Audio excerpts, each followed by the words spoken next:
Today is Wednesday, September 8th, 2021. Roland Martin Unfiltered, broadcasting live from Jubilee Hall here on the campus of Fisk University in Nashville, Tennessee.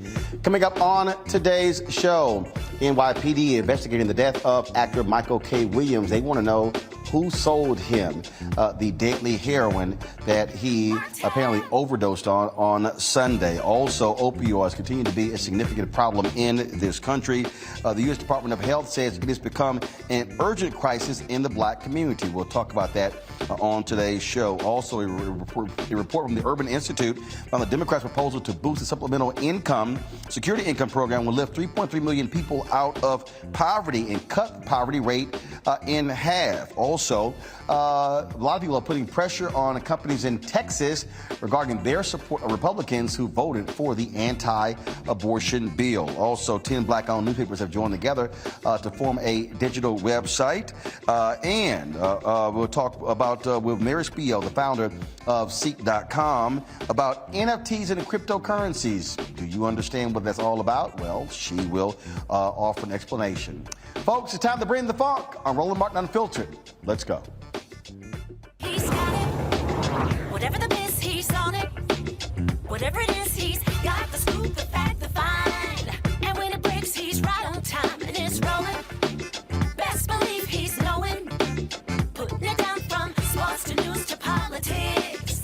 With entertainment just for kicks, he's rolling. It's on go, roll, roll, y'all. It's Roland Martin, yeah. Rolling with Roland now. He's funk, he's fresh, he's real, the best, you know he's Roland Martin now.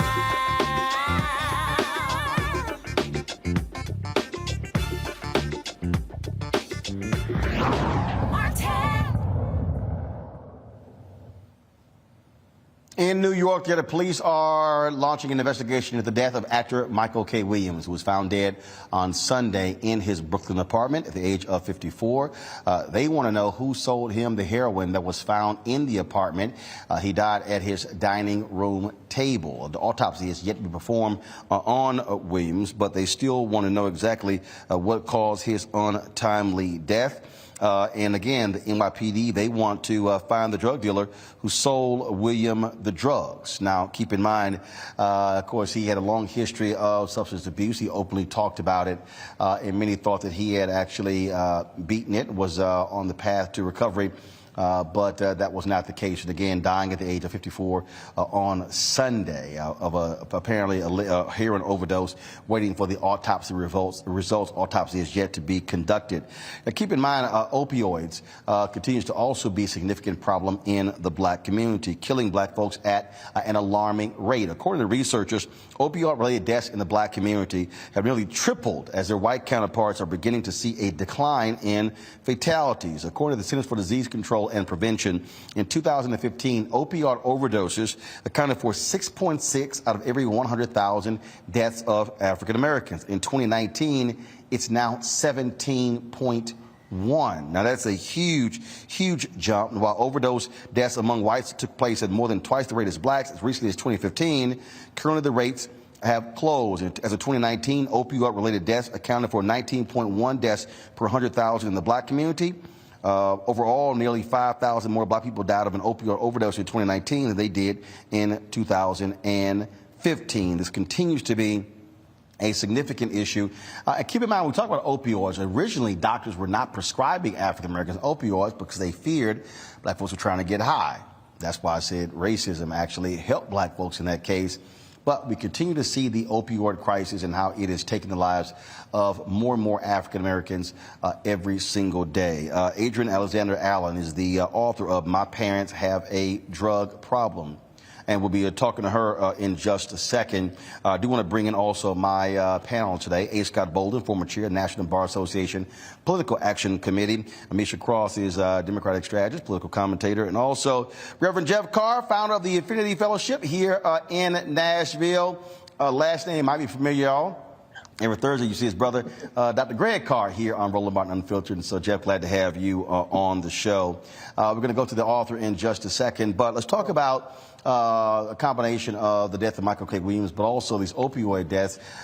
This is a significant issue, Amisha. And when you talk about, again, how you address it, initially, as I said, white folks are being prescribed opioids at a much higher rate than African Americans. Doctors were saying, white doctors were saying, oh no, black people are trying to get high. Now all of a sudden we're seeing the impact. Not only that, once people are on these opioids, now you have drugs that are laced with fentanyl, which is 100 times more potent than these opioids. And so we are seeing a significant problem. It was a major issue in the 2016 presidential campaign when all of a sudden white folks were saying, let's not throw our folks in jail, let's treat them, a far cry when crack cocaine ravaged black communities in the 1980s and 90s. You're absolutely right there, Roland. At the end of the day, we have seen such a varied response, such a disparate response when it comes to white America, particularly as it relates to opioids, because opioids were seen as the drug of white people, whereas crack cocaine was seen as the drug of black people. And we know that there are literally thousands of people that are still locked up based on addiction around crack. Meanwhile, the immediate response from the government, from a lot of those who are in power at various levels and private sector organizations, was that now we need to find treatment. We need to find prevention mechanisms. We need to make sure that we address the opioid crisis differently. And in large part, the only difference between the two of those crises was the color of the majority of people who were being affected. I think that when we talk about opioids, we also have to talk about the lead-in and how America got to where it is based on the fact that pharmaceutical companies in the 80s and 90s were basically giving out opioids as painkillers like candy to people and not really acknowledging the fact that long-term consequences of addiction were extremely known even by the pharmaceutical companies then, but they just ignored it. And many doctors knew it as well. So as you know, and as your audience probably knows, during the Derek Chauvin trial, we heard about George Floyd's issues with addictive properties related to opioids because of a previous medication he had for a back injury. What we recognize is that once individuals are off of those medications, they will find something to help them to get that same type of pain cure-all. And typically that is a street-level opioid drug. I think that we're seeing these levels increase in the African-American community because first and foremost, those drugs have become more easily accessible. But in addition to that, the tracking mechanisms around them are not as strong as the tracking mechanisms for, say, crack cocaine. What we've seen is that there has not been a heightened level of penalty or tracking of the actual drug dealers in a way that we've seen for certain other drugs. And it's devastating because the national conversation leaves black people out of the opioid crisis, even though we know by the numbers and the statistics you spoke of at the top of your question that it matters to the black community as well, and those numbers are only increasing. And I wish we pay more attention and put a spotlight on it, not just when a celebrity dies from an opioid addiction, but also when our neighbors, our brothers, our sisters, our cousins, people that we know personally and have a personal connection to are battling these crises every day. Jeff, this is important because, again, you can see the difference in the attitude here. And when I say that, you've had white folks now at these town halls who now all of a sudden have lots of compassion for people who are having drug issues who have issues with opioids. Many of them white. Same white folks did not have a lot of compassion for us. But now when we're seeing opioids exploding, now the question is, what does the black community do? How do we now target with education and the impact? Because again, this is not just affecting low to moderate income. This is affecting upper income folks as well who are losing their lives due to opioids. Sure, Roland. And again, man, it's great to be on. It's great to be on a great show with my brother. I hadn't seen you since the old days of the Round Table on NPR. So it's good to be on. Good to see you behind that Edward Havell painting of the Fifth Jubilee singers that centered Nashville as Music City. Not country music, but that music that was the soulful music of the Jubilee singers. To follow up what Amisha was saying, it's about priority. And one of the first things we have to do is we have to destigmatize what drug use is. Drug use is not something that is simply limited to a person because of race or socioeconomic status. Drug use can become very easily, especially when we're talking about addiction, disease. I call it dis-ease because it's a space where there is not an ease in the spirit. As a longtime minister, as an inner spiritual minister, some of the work that I do involves intervention. And it also involves transporting young people in particular to safe spaces. I would never break that ministerial curtain and expose any of the people that I've worked with from around the country. But I will say this, opioid abuse has been a huge problem, particularly in the white community for a long time. They didn't treat it as if it was a stigma, as if someone was a crackhead or a pillhead. They treat it like a disease. I have been inside homes where a child has a room that is bigger in square footage than my house in a private jet. I have assisted in getting them to an intervention space where they can go and dry out for 30 days. Some of these spaces are hidden in mountains. Some of these spaces are in farms across the United States. And guess what? Some of them are $30,000 a month. Some of them are $30,000 a week. Celebrities, famous people from all over the world come to get treatment for disease.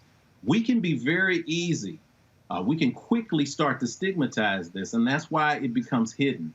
We put this energy underground because we start calling people crackheads. We start calling people addicts. And we start saying, hey, don't let your cousin in the house because you know they're going to steal everything you got. Because of that, there is a stigma attached to it. The reality is addiction is a disease, and it could very easily happen to any one of us. We can go to the dentist and be prescribed hydrocodone. We can take one more pill than we absolutely need, and before long, we can be in the street. The weed that many people are smoking in this day and age, they're hybrid strains of marijuana that contain up to 40% more THC than the weed that many of us were around in the 80s and 90s. So this is why we're starting to see this equalize in our community. And what we have to do is find ways to address the root causes of addiction and stop looking at it as if it is a stigma. White people have seen this for a long time, and that's why they created treatment. We have to be in a position to do the same. So, Scott, look, when we talk about information coming to our community, the targeting, if you will, a campaign, an initiative, I mean, that's really going to have to be at play here to now deal. I mean, those opioid numbers are staggering to go from 6.6 to 17.1 per 100,000 in just 4 years. Yeah, I agree with you, and they're keeping those numbers, and it's the numbers of African Americans who those numbers are going up. Let's be real honest. Drugs have always been part of America. There's a supply and demand, and black people and white people are part of that demand. But black people have always been overcounted and white people undercounted when it comes to the drug demand and the drug jurisdictions. I'm a former prosecutor from New York. I can tell you the courts are filled with black people and brown people. They weren't filled with white people. There's more white people in America than black people, and more white people do drugs than black people. It's just proportional. It's got to be. It's a very practical application. Not saying there's anything wrong, but I will tell you this, Roland. I was with Marion Barry when he got out of jail for smoking weed, right?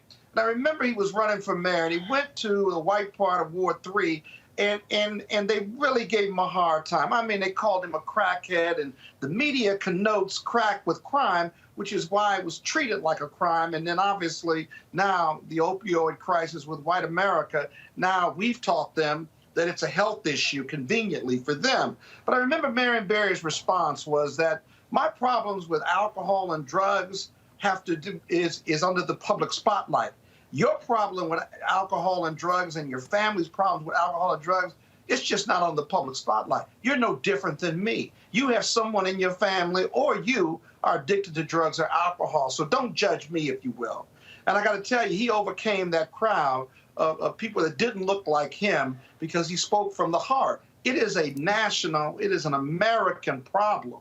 And so this isn't Democrat or Republican. It's got to be all of us in America. You reduce the demand, you put drug dealers out of business, the ones who are middlemen and the ones who are higher up. We just can't get rid of the demand.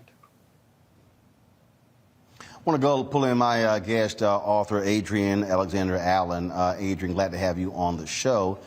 So obviously these are significant numbers. So the question now is, what is going to be the campaign to begin to teach and educate people about the dangers of opioids? How are we going to reach African Americans on this issue?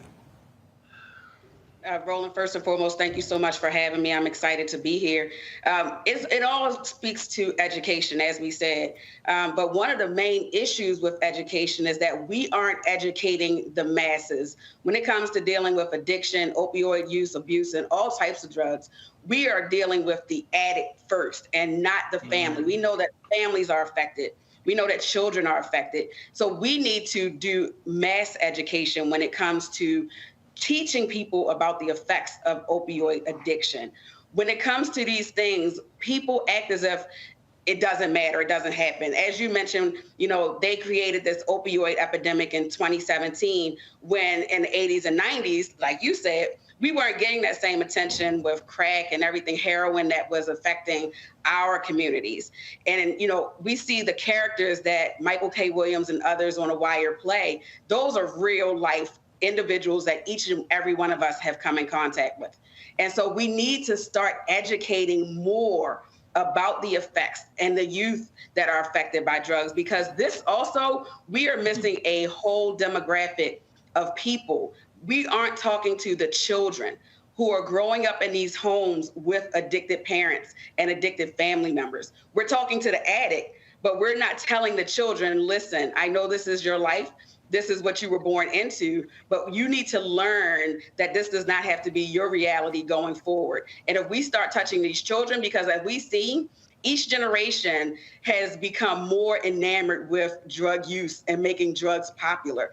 And so we need to teach them that when you die from drug use or drug abuse, you can't come back. You see your friends pass away, like that should be a learning and a teachable moment for you to understand that drug use is real and that you need to be better educated on the effects of drug use. This fentanyl that we're seeing now, when you see it, fentanyl, is lethal in small doses. You touch it and you can die, you can overdose. You don't even have to ingest it. So we have to use more education when it comes to drugs and drug use. One of the issues that you also have to deal with is the racism that was initially in all of this, where you had white doctors who were not prescribing African Americans opioids. But we also, though, have to have a real federal drug policy that is not one focusing on criminalization, but there's one that's focusing on treatment. Yeah. Yeah.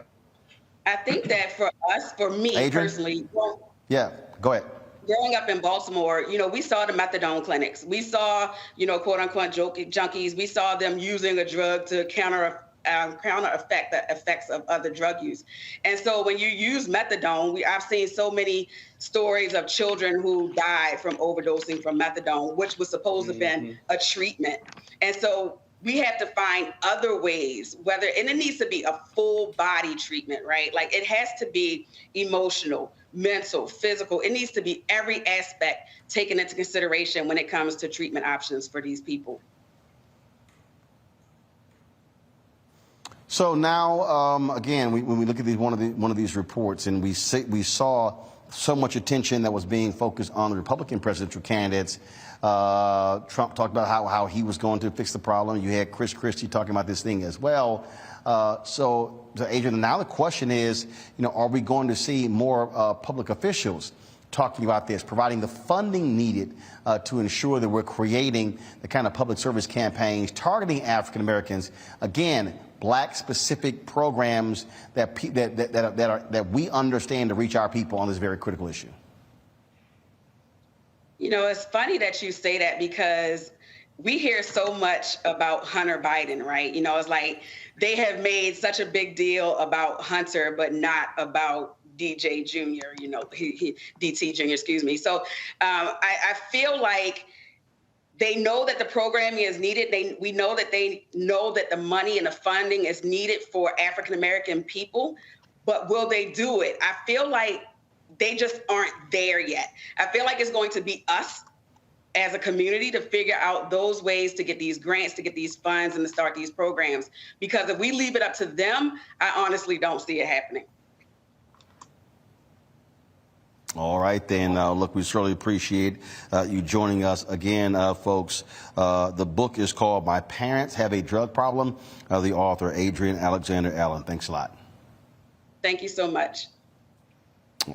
All right, folks. We are going to now move on to this next story, which, since we're in the South, we're in Tennessee, in Virginia. Guess what? Another retreat, a final retreat for Robert E. Lee after decades of fights and legal wranglings and protest. Guess what? That massive statue of that white domestic traitor, that white supremacist, the man who fought to keep slavery going, Robert E. Lee, it is no longer up in the capital of Virginia. It was removed today, taken down after the Virginia Supreme Court ruled that the governor did have the authority, the Richmond City Council could indeed move it out. And I must say, what a nice, rich sight, Jeff, to see that white supremacist losing again, taken away, and removed from that large pedestal there in Richmond, Virginia. Here in Tennessee, same thing happened with Nathan Bedford Forrest bust in the state capitol. It's time for all of these white traitors, these white terrorists, to lose their lofty status places in this country, Jeff. Yeah, indeed, man. I will add to the conversation, to your tribute, as we see this, the Wakanda Forever T'Challa mug salute, as that hits the ground and hopefully turns over in some space where we may never see it again. Here in Nashville, Tennessee, at the state capitol, literally just down the street from where you are at Fisk University recently, the bust of Nathan Bedford Forrest, one of the early figures in the Ku Klux Klan, one of the persons who put together the Fort Pillow massacre. We lined black soldiers up in the ground and shot them, exterminated them, took their lives. That bust of him was removed. It's been there for 30 years. It has been a symbol that white supremacists in this state have rallied around. It has been a symbol of honor and a symbol of pride. It's interesting that the governor of Virginia noted that, and I quote, "The public monuments reflect the story we choose to tell about who we are as a people." When it comes to monuments, particularly here in my home city of Nashville, Tennessee, I reflect on the bust of Nathan Bedford Forrest, and I think about all the protests that came about as a result of this bust. And I find myself in the middle, because with that bust, it was very clear that the last 25 years of Republican gerrymandering and creating a state that, while it is really a moderate state, is now in an electoral space overwhelmingly red. Nashville is an island of blue. Memphis is an island of blue in a state that is now controlled overwhelmingly by the Republicans. That bust was a symbol of white supremacy. It was rallied around.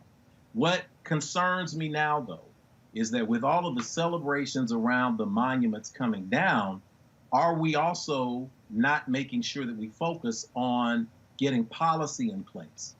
When we look at the bust of Nathan Bedford Forrest and all of the protests and all of the arrests that took place, the policies have not changed, not yet. What policies do we now have in Nashville, Tennessee, and the state of Tennessee since the protests began? Well, now it's illegal to camp on the state grounds where the legislature is. And if you camp there, you can be arrested. You can get a felony that can then strip you of the right to vote. Now, since the protests have been taking place, we passed, or can I say they've passed, legislation that makes open carry without a permit law.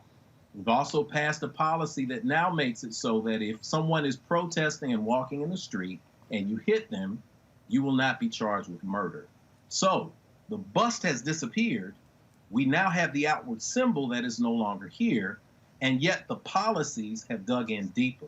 I think with these celebrations, it's time for us to now move into a space where we focus on the statues coming down as a result of the policies being significantly changed. Even in Nashville, we celebrate that he has moved the bust, but the bust didn't go away here. I don't know what they're going to do with the statue there in Virginia, but here in Nashville, the bust has moved from the state capitol where it had about 100,000 visitors a year, to the new State Museum in a special new exhibit where it has over 220,000 visitors a year. That puts it in perspective for us. So policy first, then the symbols coming down as a representation of success in policy. That's the ideal that I think we should be working toward. I'll tell you what, Amisha, it has been quite hilarious to watch all these people whining and crying, leaving these voicemails, how, oh, this is unfair, they're taking our white history. Look, we know you have folks who have these white supremacist feelings, oh, but this is not the case. Bottom line is, every single Confederate monument that is up in this country, whether it is a statue, a bust, a painting, a plaque, all must come down. Fine, stick them in museums, but there should be no places of honor or glory for any of these white domestic terrorists. Absolutely agreed. I think that, well, first and foremost, we are the only country that erects, symbolizes, and gets excited, at least our white America does, about these symbols of terror, these symbols of basically trying to dismantle our democracy, these symbols of trying to rip the nation in two.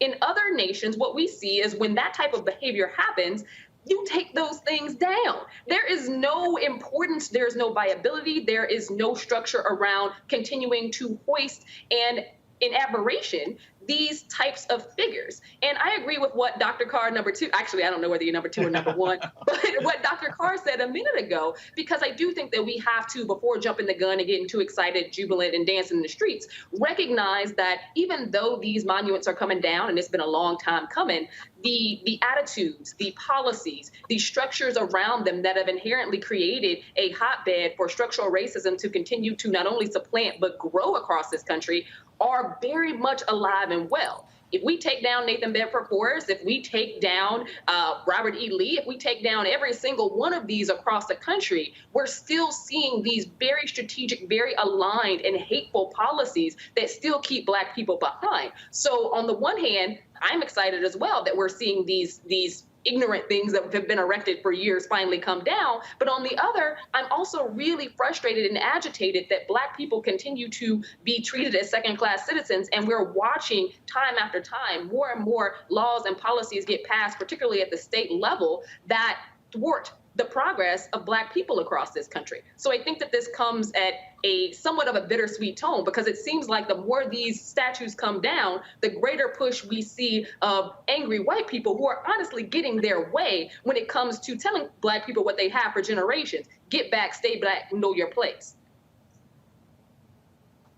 And let's be clear, Scott, there's only one party that is full-throated defending these white Confederate symbols, these white domestic terrorist symbols, the Republican Party. Well, that's true. They're nothing but racists and Republicans in the GOP, and then there's Donald Trump.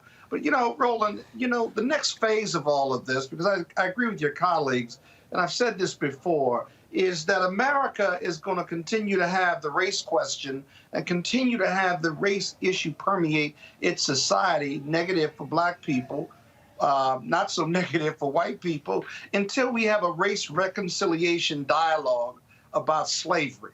We've moved on from slavery. We moved on from the civil rights movement and Jim Crow, but had no resolution with our white brothers and sisters about it. They don't want to talk about it anymore. And many Black people are afraid to engage in that discussion because they're embarrassed. But we've got to have those discussions, because otherwise we just keep putting a Band-Aid on it, and it's really not going away. Even when we become the majority in this country in 2043 or 2045, the race issue will still be a problem. That's what the big GOP fight and white people believing their white history is being taken from them. This issue of white privilege that they did not earn, but they believe by racial reckoning they're losing something by giving up their white privilege. This needs to be resolved, and we're only going to resolve it through race reconciliation discussions with all of us in this country. You have to be fearless about it. These are difficult discussions, but our leadership in this country, Black, white, Democrat, Republican, are terrified of having it. But it's the only thing, at least the first big step, to race reconciliation and resolution in this country. But we don't have the courage to have it, so we will continue to struggle with it. All right, folks, got to go to a break. When we come back, more of Roland Martin Unfiltered, broadcasting live here from Jubilee Hall, the campus of Fisk University in Nashville, Tennessee. We'll be right back. I believe that people our age have lost the ability to focus the discipline on the art of organizing. The challenges, there's so many of them and they're complex, and we need to be moving to address them. But I'm able to say, watch out, Tiffany, I know this road. That is so freaking dope.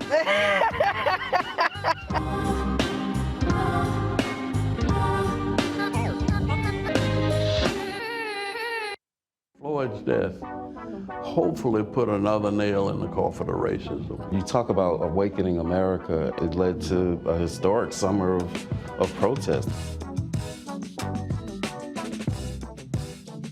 I hope our younger generation don't ever forget that nonviolence is soul force. Priceless.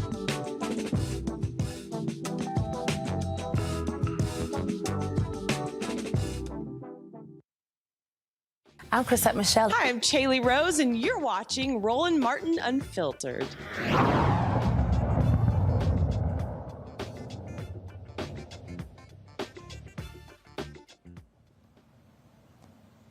All right, several major corporations have been outed for their donations to Texas Republicans who voted for the anti-abortion bill that recently went into law. The site Popular Information and Ultraviolet compiled a list of major donors who said they donated to lawmakers on both sides of the political spectrum. The monies are not a sign of support for particular bills. The following companies have donated more than $100,000. AT&T, Charter Communications, Berkshire Hathaway, Exelon, United Health Group, Union Pacific, Chevron, Charter Communications, Farmers Insurance. Now, the new bill in Texas bans abortions after 6 weeks, causing outrage from abortion advocates nationwide. So the question, Amisha, these companies say they support both sides, but what do you make of people who say they're not going to be targeting companies as a result of their support of Texas Republicans? This is very similar to what we saw in Georgia as well. At the end of the day, Roland, I don't think that there is a both sides debate to when it comes to basically limiting women's right to choose. Abortion is women's health. Abortion is health care. Abortion will always be health care. And watching this debate funnel its way down on some crazy right-wing religious mantra that we've heard for decades now, I think is completely ridiculous. What I do see with these corporations is that by and large, they are being honest here. They have donated almost equally in some cases in states where there are Republican leaders as well as Democrat leaders across this country. They basically hedge their bets on who they can call at any given point in any given state to have a bill sponsored or passed that actually fits their bidding. So I think that we do have to keep that in mind as well. These organizations have supported as many liberal bills as they have Republican ones across the nation. So I think that it would be very difficult in some senses to boycott things like Comcast, ComEd, things like that, Exelon, and also on the one hand boycott it in Texas, but then look at the great progress that they've been able to create in terms of education or criminal justice reform in states like Illinois, my home state.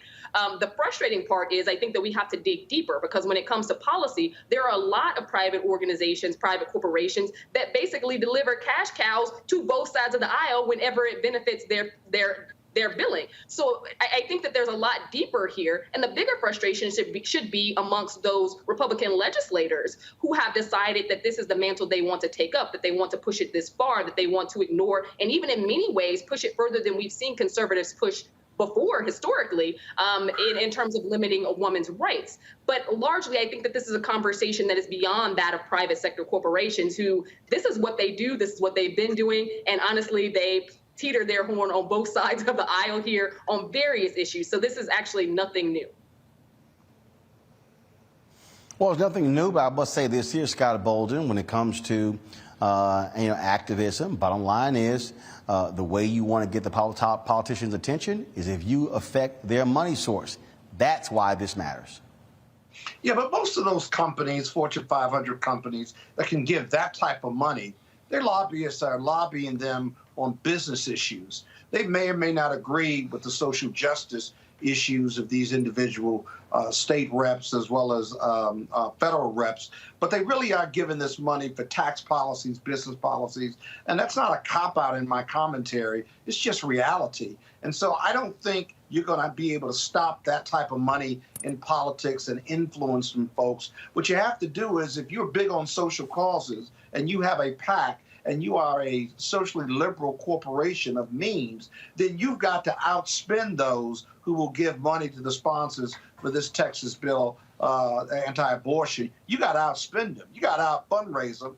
You can chase those cartwheels or those windmills all you want, but in the end, money is still the mother's milk of politics, and you got to outspend them. And even then, it may not work with these votes that they have coming up. They have tens of votes, hundreds of votes each session. And so it's a race against your opponents, not only to outspend them, but also to out-lobby them. And so, I mean, I think it's a wash. It's a good idea, and certainly it's offensive at its core. But at the same time, there are thousands of issues these corporations are vying for at the state level, and on some life-changing issues on the business side. So you got to outspend them. Otherwise, it's just the same old fight.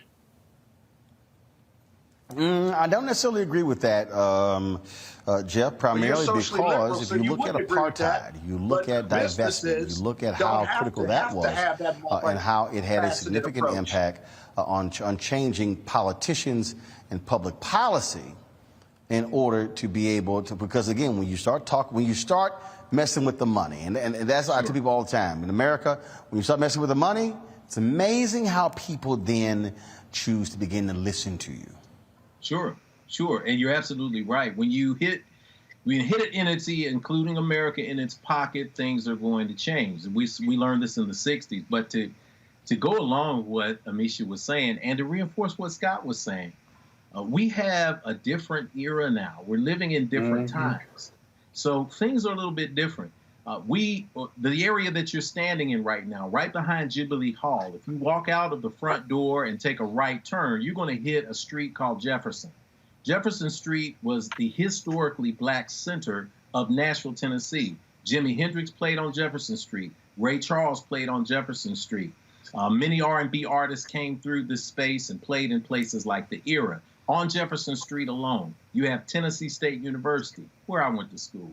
You have Fisk University, hello Fiskites, where my wife went to school. You have Meharry Medical College there. Then you have that entire strip that used to be a thriving business community until the interstate came through in the 1960s and broke that community apart. There was a time when you could go out on Jefferson Street, rally 3 colleges together, get students like Diane Nash, C.T. Vivian, to go out and knock on doors. John Lewis at American Baptist College, 10 minutes up the street. They would rally neighbors. They would rally people, march downtown. They would boycott. They would do what they needed to do because this was an all-inclusive community. Right now, you can come out of Jubilee Hall and take a left, and you're going to see white people jogging, throwing Frisbees with their dogs. Entire parts of the country have now changed and gentrified. Our housing patterns have made it so that it's tough for us to now stage the level of boycotts that we could stage in the 60s when we had communities that were tight-knit. That's not to say that we cannot still operate from the space of hitting them in a pocket, but there has to be a consistent and comprehensive strategy going forward that also takes in mind how we pressure our politicians to hold their funders accountable, how we hold companies accountable for who they're funding and the legislation that is there. Every single person, every single corporate entity, every single organization that's a nonprofit out there is operating from one principle, and that is self-interest.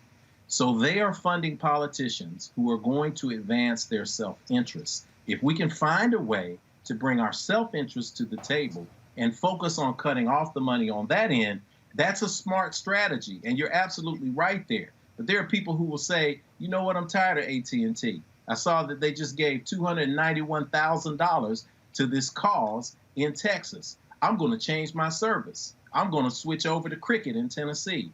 Well, Cricket, uses AT&T's network. I'm going to change my healthcare from United Healthcare. United Healthcare has a number of subsidiaries, including a number of organizations and a number of health plans that serve TennCare and Medicaid, the poorest of the poor, and allow them to have access. So really, how deep in the weeds are we willing to get when we're talking about choking the financial neck of America and actually making change? Again, money talks in this country, and so if you want to make a change, you always go after the money. All right, folks, let's talk about an initiative that 10 black newspapers are joining together with. It is called Word in Black. The whole purpose is for them to be able to bring all their stories together to amplify the reporting of the black experience onto one particular platform. Joining us now is Sansira Masai Giles, CEO of the Houston Defender, Janice Barnes, publisher of the Washington Informer. Glad to have both of you on the show. The thing here is, and I'll put this out here, is this, frankly, Sonny, 20 years too late? It's been a lot of things that have been going on, obviously, in the black media space, and, of course, with black newspapers. And so this particular initiative here, first of all, describe how did it come about, but also how do you now compete against other brands that are out there that have been in this digital space for the last 2 decades? Well, I think one of the biggest opportunities that we have is that we have a legacy. We're legacy media. We have relationships. We're entrenched in the community, have been there for not just the last 5, 10, 15 years, but more 50, 60, 90, 100. And so as a result, I think the relationship and the trust is already built in. And all we're doing now is building upon that with a digital platform.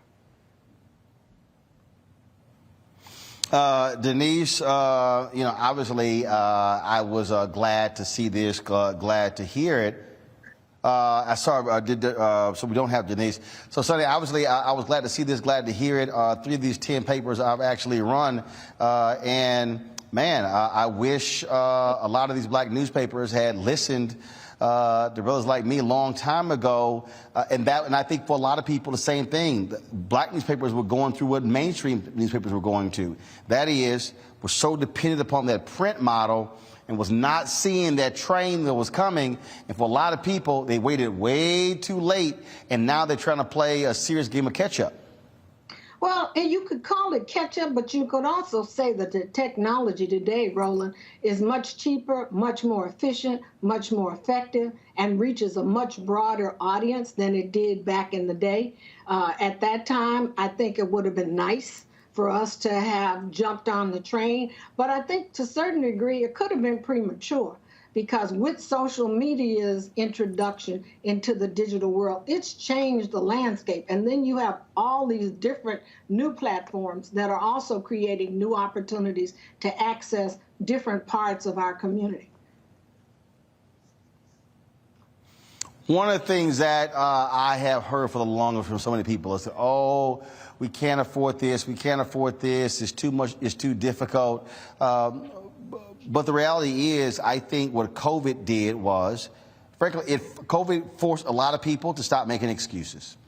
I was having a conversation today with the president of Fisk University. We were talking about how there were a lot of HBCUs that were against online education. Well, guess what? COVID hit. They had no choice but to deal with the online because that's the only way they could actually continue teaching. Black churches, same thing. A lot of black churches, they didn't want to hear about having church online. Well, guess what?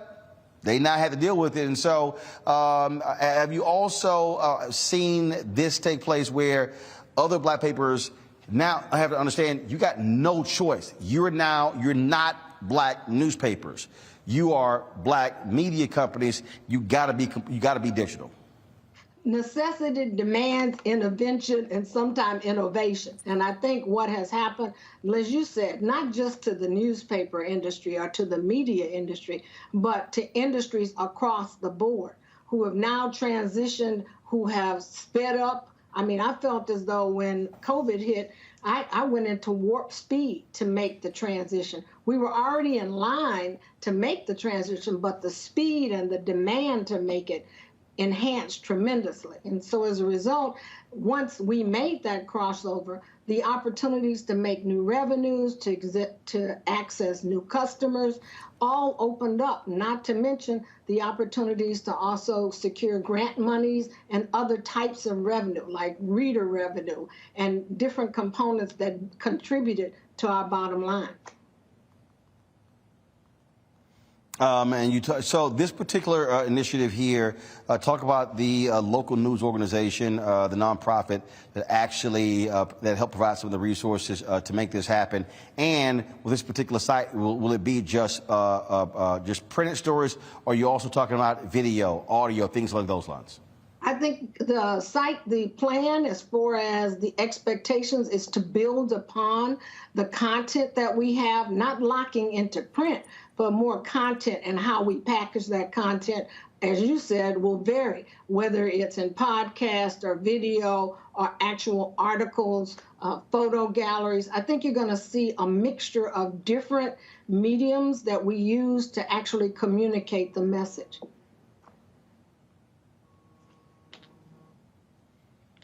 Let's see, got questions from our panelists. First off, Amisha, what is your question for Saucere Messiah Giles of the Houston Defender?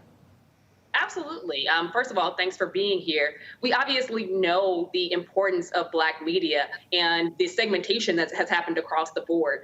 Being a Chicagoan, I watched with sadness as Jet basically fell because of the lack of integration into the social media space and into the digital space. To what ends has the work that you've done or looking towards the future actually helped to move some of these very legacy-based Black media into this new era and created an audience for them in particular, because a lot are still kind of struggling in terms of how to envelope themselves in the digital media space?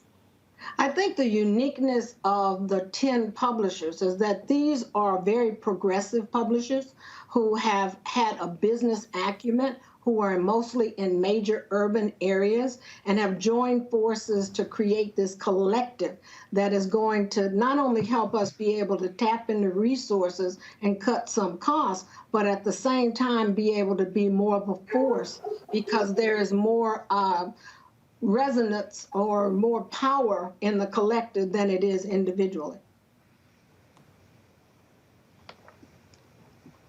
We're also joined by, first of all, my next question is going to go to Jeff, but I also want to bring in to this conversation here Denise Barnes, who's the publisher of the Washington Informer. And so before I go to Jeff, I'll ask Denise this question. Denise, I posed the same question to Sonny just a little bit earlier, and that is, you're no longer Black newspapers. You're Black media companies. We're now moving, you look at the New York Times, they don't call themselves a newspaper. The Washington Post, the exact same thing. And so we're living in this digital space. That is what is driving so much of this. And are other Black newspapers now truly understanding and getting the message now that if you do not have a strong, vibrant digital property, you're not going to be able to survive in the 21st century?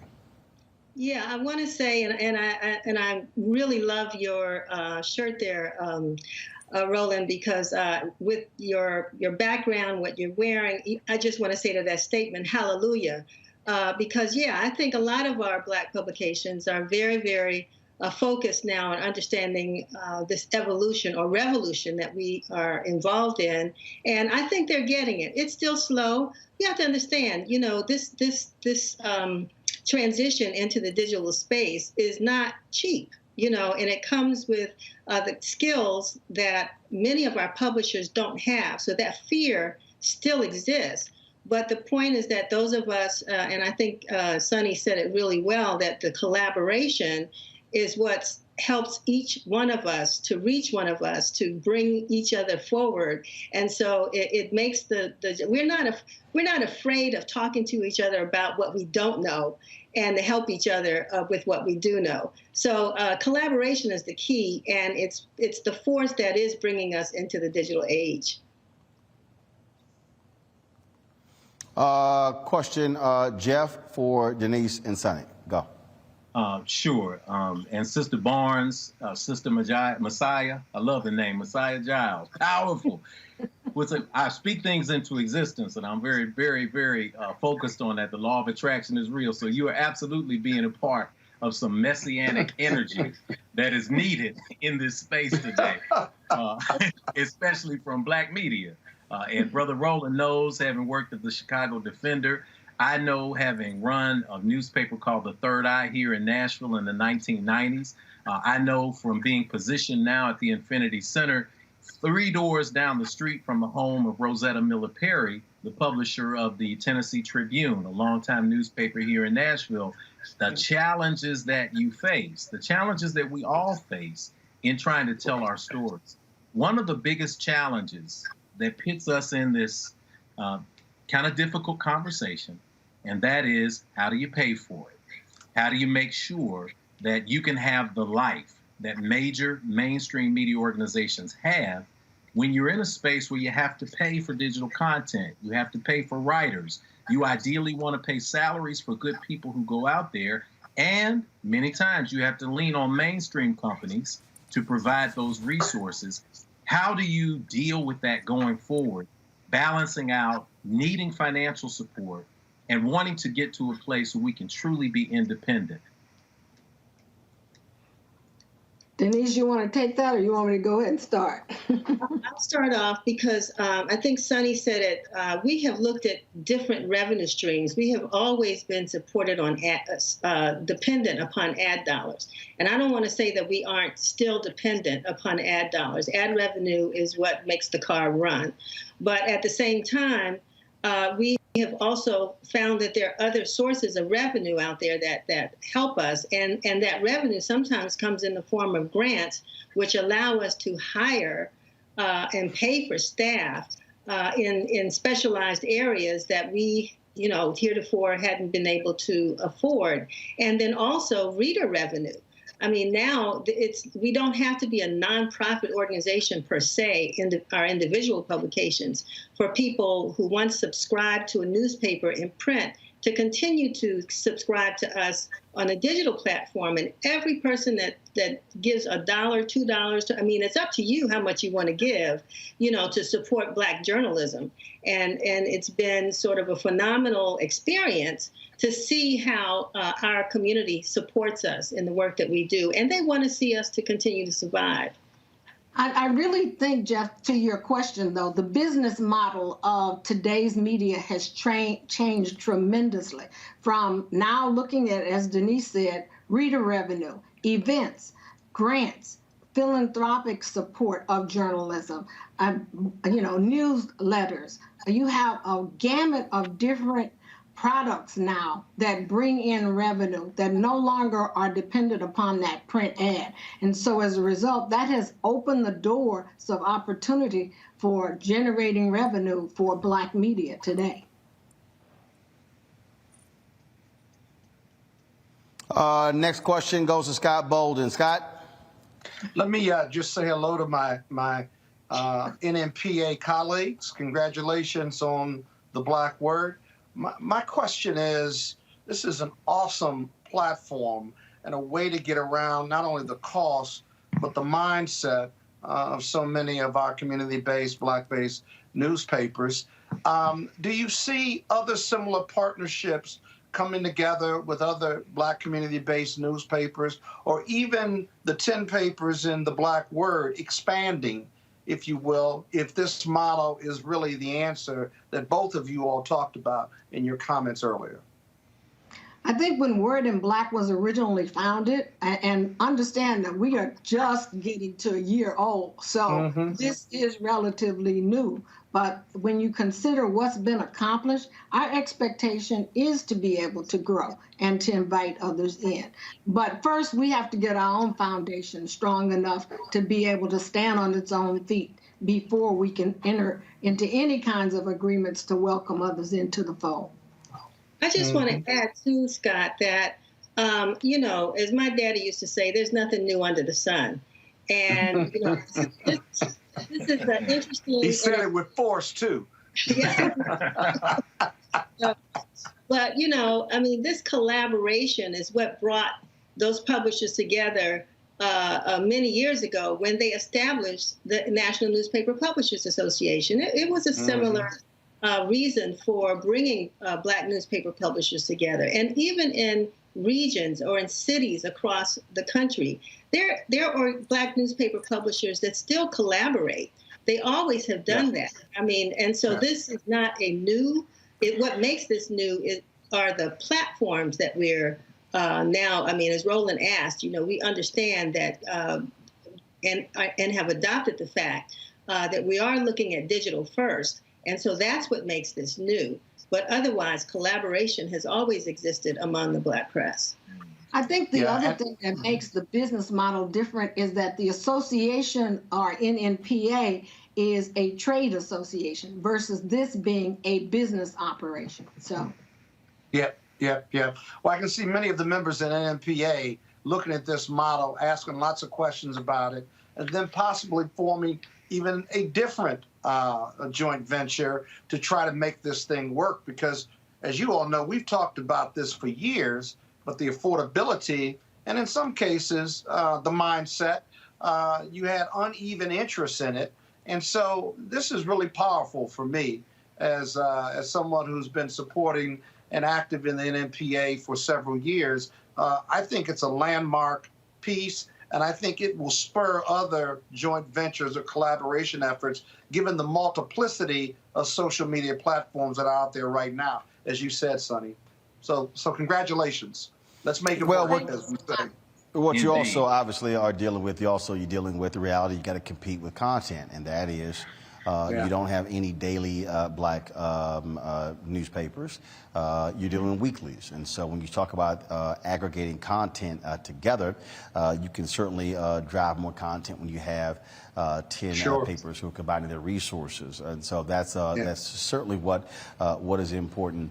And again, we're also seeing the shift, if you will, the dollars that are moving from your traditional television linear, radio linear, traditional display in print, moving to the digital side as well. But where, and this is the key, and I'll ask both of you this, last question for you, is having a site is one thing. For us, having an app is one thing, but also it's building the scale, because now when you start talking about to those advertisers, they're going to want to see metrics. Same thing, of course, which is a lot different when you talk about readership and circulation. And so what is the marketing plan, if you will, to be able to expand that footprint, to build capacity, to build the scale, to build those numbers and the metrics to satisfy those advertisers? I think the analytics are going to play a major role because that's what clients want today. And with digital, it's much easier to track the analytics than it was before with newsprint. I think that the direction and the marketing of Word in Black right now is to use initially the newsletter product to push the information out to those. And by the way, we welcome people to go to wordinblack.com and please sign up for that newsletter to actually experience the Word in Black. And also, if possible, support the Word in Black with a donation, because part of that marketing you talked about, Roland, involves pushing the information out and delivering the information to people in their email boxes, or to be able to get their support to donate this cause that we put together as a collaborative. And I would just add, I think I'm glad Sonny got a chance to do the pitch for us, because that's really important. I mean, it supports us. And when you get there, you'll get a chance to see all the individual newspapers. But, you know, Roland, you have really set the example in a lot of ways of what are the things that we as publishers should have been doing and are beginning to do now. Social media is also key. You know, all of us have our social media platforms. We're pushing out Word in Black. We're pushing out our own content as well on our platforms, and also pushing out each other's content on social media. It's interesting to me, and we're fighting the challenge right now of getting that, that blue check mark on some of our platforms like Instagram. It's my understanding that there are no Black media. Maybe your program or your platforms are rolling, but there are no Black newspapers that have achieved the level of being able to get that blue check mark. And we're trying to figure out, what is it that's keeping us on the outside as opposed to getting in. So, we have our challenges and we're learning it along the way.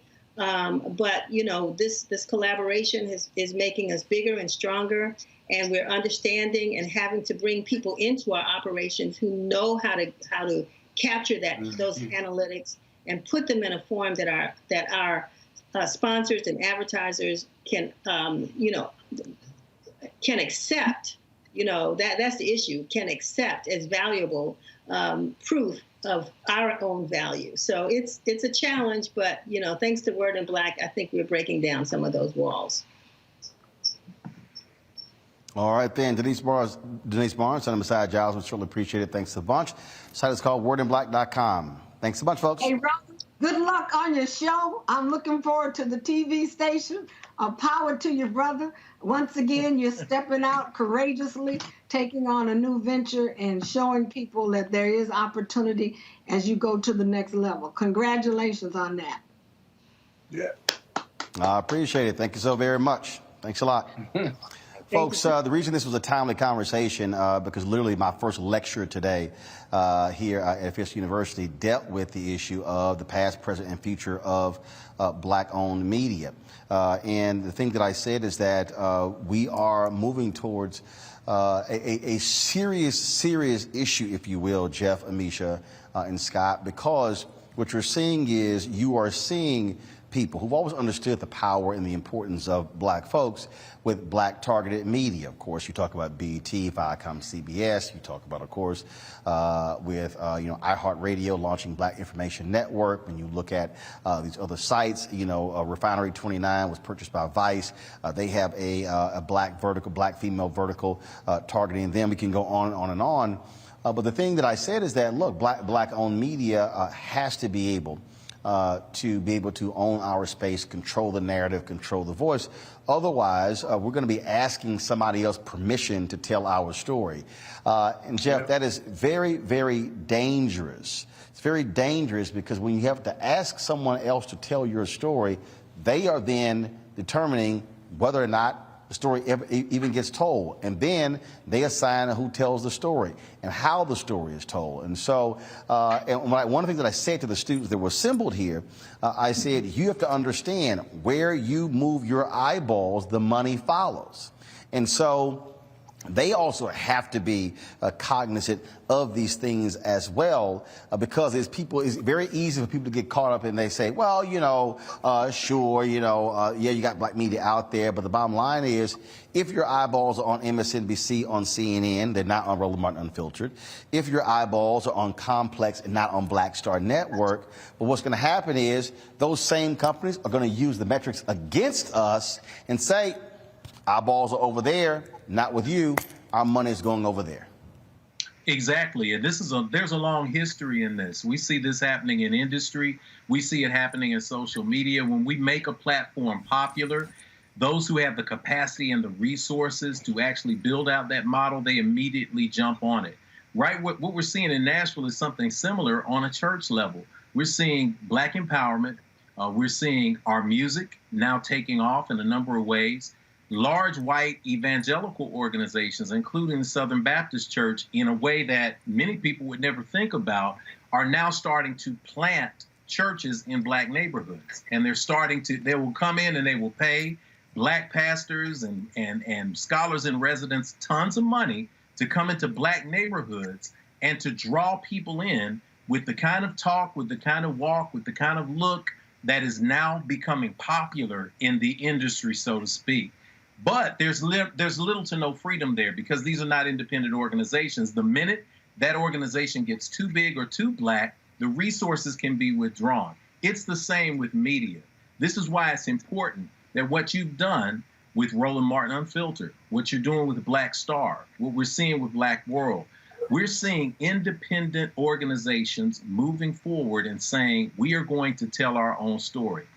As you probably know, because my brother tells a million stories from our personal upbringing, but I had a granddaddy on my mama's side and he was fiercely independent.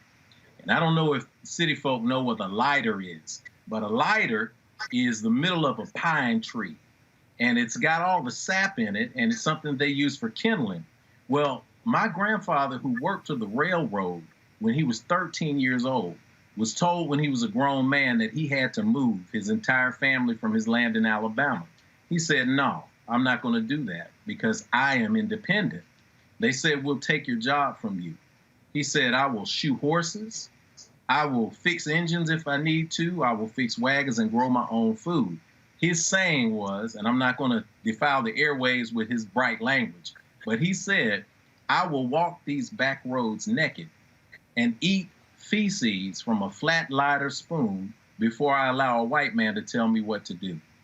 That fierce independence is the same spirit that you saw in an Ida B. Wells. It's the same spirit that you saw in independent Black media. It is a powerful vibration that draws people to it because it is authentic and it is real. It's the same energy that you're drawing with the work that you're doing in a space that many people thought would fail because you didn't have the big monster of CNN behind you anymore. At this crossroads, at this intersection, it's important that we continue to jump on that, to continue to funnel that authenticity into self-empowerment. Because as you said, if not, we will see what is happening now. Major white organizations seeing the attention that is now coming from smart, intelligent, brilliant, funny, creative Black media, and they say, how can we mimic this? We as viewers, those of you who are viewing this program, do not take the bait, because when you do take the bait, you end up harming independent Black media, and we're not going to do it this time around. And that's why, again, it is a state of consciousness, Amisha, and a mindfulness. You look at the app Clubhouse, debuted last year, zoomed to about a $4 billion valuation. Black folks made that possible. Yet Isaac Hayes III has launched an app called Fanbase, which actually allows for content creators to actually get paid from their fans. And it has been steadily building, but it's not blowing up that way. Do they have audio rooms, same as Clubhouse? Yep. Can you post photos and videos like Instagram? Yep. Black owned. Yet what happens is we have a fundamental problem, and when I say a state of mind, it's a fundamental problem because whether people want to admit it or not, there's a problem with white validation in the minds of Black people. There's a problem when you have Black folks who have this belief, well, oh, you know what, that's not the same quality, so therefore it's different. Well, guess what? There were early bugs in Twitter and Facebook. Like any other app, those things happen. And so I have long said that there has to be a massive reprogramming of Black America when it comes to understanding why our media matters and why our voices matter. Because if we don't, we will be in a situation, and we're seeing it right now. We're seeing it right now. You saw it in New York, where you had these Black radio stations that were owned by Percy Sutton's company. Then he dies, family loses control of these stations. They sell it, boom, they flip the formats to a sports talk radio. And Black people are like, oh my God, what'd you do to our station? No, it's not our station, because they now own them. That's exactly. Right. I think that part of this is a mesmerization that Black people often have with things that are not owned by us, sometimes a confusion because it says Black in the title, or they may have some Black programming, that the assumption is that, well, Black people basically designed this from the ground up and this is the fruits of that labor. When in many cases, we see a lot of white-owned media organizations putting Black faces on their white material. And we know that the stories are told from a different lens. We know that the clearance to even tell certain stories goes through various levers that change how that story is actually even viewed by our audiences. With that being said, I think that for individuals like you, Roland, who have been talking about this for such a long time, and kudos to you for doing it, even during your time at CNN and working with other media, you have always been someone who's been on the forefront when it comes to Black-owned media and ensuring that your voice was heard there and that you were elevating them in that sense, and also talking about your own personal start. I think that oftentimes when we see Black people who have taken off at places like MSN, like CNN, like our ABCs, NBCs, and what have you, even if they got started in local Black media or Black media specifically in some of our major cities, the minute that they get signed to a large cable news outlet, they forget all about this Black media that actually helped to create them and make them who they are. I think that at this point, the understanding has to be that there are so many creators in our community who are really driving the conversation when it comes to news, when it comes to politics, when it comes to social entrepreneurship and engagement. And a lot of those stories are literally being swiped by some of our major media, and we're seeing it on a regular basis. It's not just with those kids who are creating TikTok dances and then seeing it repurposed by white folks. We're also seeing a lot of Black media be repurposed by white organizations. And I think that now is the time to really lean in on and understand not only the importance of Black media and Black voices, but also the investment that has to be made in Black media for it to actually be able to exist at a time where we see just so many threats to the Black community and where race and policy are intersecting. We need those independent Black voices because they're going to tell the truth. They are not beholden to a corporate structure that doesn't allow them to be real and to be authentically Black. They also have the opportunity to elevate stories and situations that otherwise would not be heard. And I think that these are all extremely vital processes in ensuring that we have a very vibrant Black media, but also acknowledging the fact that, like your guest spoke of earlier, a lot of this comes down to ad buy. A lot of this comes down to money. And we need to be able to have a robust funding structure so that Black media survives. You know, Scott, last point on this, you know, the thing, again, and we talk about how we reach, and I saw just a comment, somebody was like, well, you know, so-and-so needs a better marketing team. That costs money. See, it's amazing to me, when I have these conversations with people, when I'm trying to explain to them the business of the business. So I have people tell me, man, you should have ads running. I agree. Where's the money coming from? Buy one. How are you going to pay for it? I mean, the reality is, if you're not getting the advertising dollars, you can't grow your brand. If you can't grow your brand, then you can't build capacity. If you can't grow your brand and build capacity, then you can't hit the metrics they're asking for. It becomes a self-fulfilling prophecy. That's the thing that people don't seem to understand. And it is as if, again, as somebody like me, who I've been in this business since I was 14 years old, only thing I've done for the last 38 years. So I say the simpletons do understand there are things that we cannot do by virtue of not having those resources. And again, if folks then send their eyeballs elsewhere, what's then going to happen is that those other companies are going to benefit from that. So when folks are retweeting stories from mainstream media, all they're doing is increasing the value of those mainstream media outlets, as opposed to who gets a level of attention. I mean, I'll give you a perfect example. We have been sending out, launched Black Star Network last week, sent the press release out, the publicists have been reaching out. Mainstream media will not cover this. Will not cover it. Yeah. But I've seen on Mediaite, perfect example, I've now seen back-to-back days of them posting something on Megyn Kelly's podcast that hasn't been in and around as long as Roland Martin Unfiltered, but they will never cover what we do, but then you will see it there. And so not only do you cannot afford the marketing, you don't even get the free pieces because guess what? They're controlling who they write stories about. Yeah, exactly. Well, you know, it's a big-ass problem, but, you know, Roland, we can solve that problem. There are lots of different social media platforms. That's one thing. But Black people are the biggest consumers in this country, or one of the biggest. We spend $3 billion. I saw a report that said Black America spends $3 billion a year on stuff. They're consumers. They're not even saving, right? You put a portion of that $3 billion towards Black Star. You put a portion of that $3 billion in supporting Roland Martin Unfiltered. Now you got the revenue, right?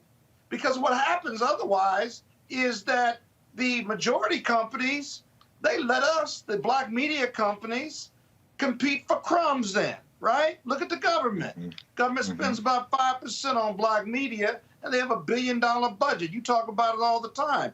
You want to compete for crumbs, but you want to give the majority media companies the marketing contract for coronavirus, and they throw a couple dollars at black media, and now you got black people who don't want to get vaccinated because you don't have an outreach program, one that you put together that they rejected. And so now you have the black community suffering and going through all of these stories about not trusting the source and what have you. And then you only got 50% of America vaccinated. It has ramifications beyond just support black media. But again, $3 billion. We don't have a black news program on cable or on any of the networks. And our Hispanic brothers and sisters I think have 3 networks that they have morning news programs on.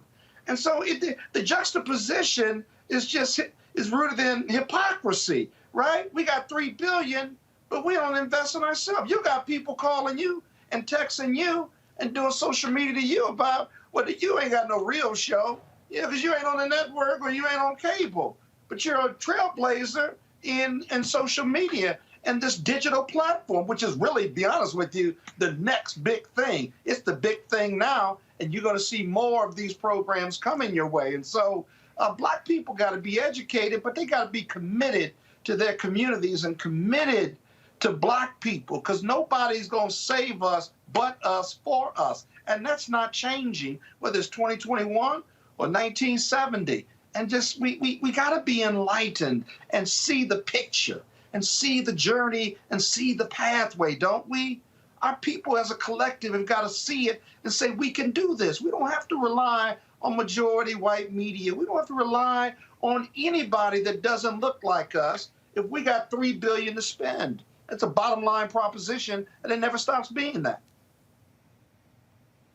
Absolutely, folks. If you want to support what we do here, Roland Martin Unfiltered, please join our Bring the Funk fan club, where every dollar you give goes to support this show. You can do so via Cash App, $RM Unfiltered, PayPal.me/R Martin Unfiltered, Venmo.com/RM Unfiltered, and then of course Zelle is Roland@RolandSMartin.com, Roland@RolandMartinUnfiltered.com, and even though these other media reporters have ignored this, you can also download our app, Black Star Network.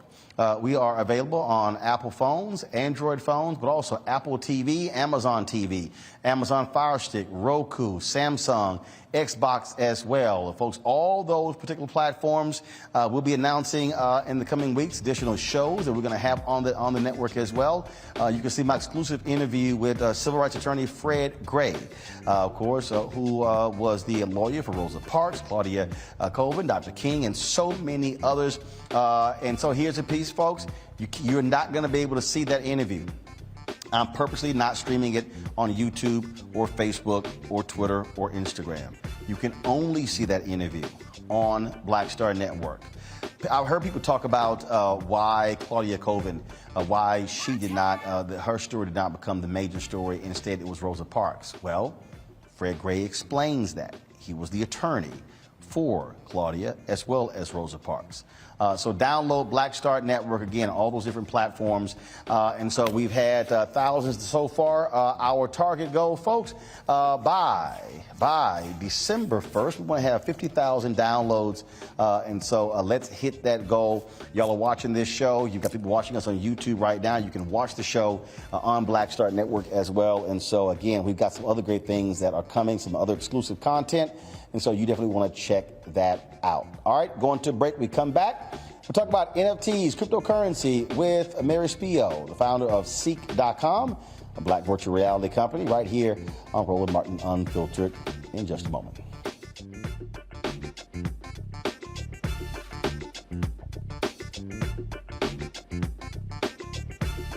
White supremacy ain't just about hurting black folk. Right. You got to deal with it. It's injustice. It's wrong.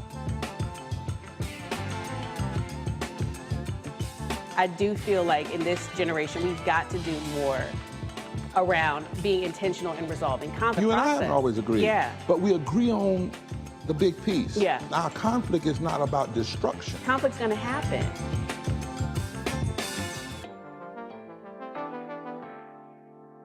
Till's murder, we saw struggle for civil rights as something grown-ups did. I feel that the generations before us have offered a lot of instruction.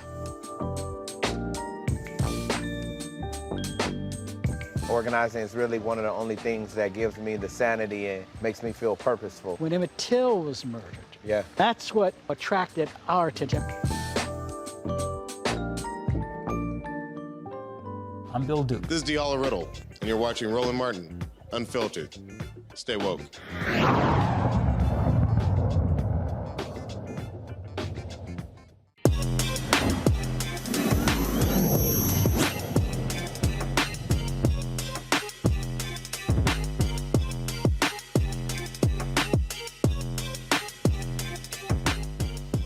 All right, folks, Tech Talk segment sponsored by CEEK.com, virtual reality company founded by Mary Spio.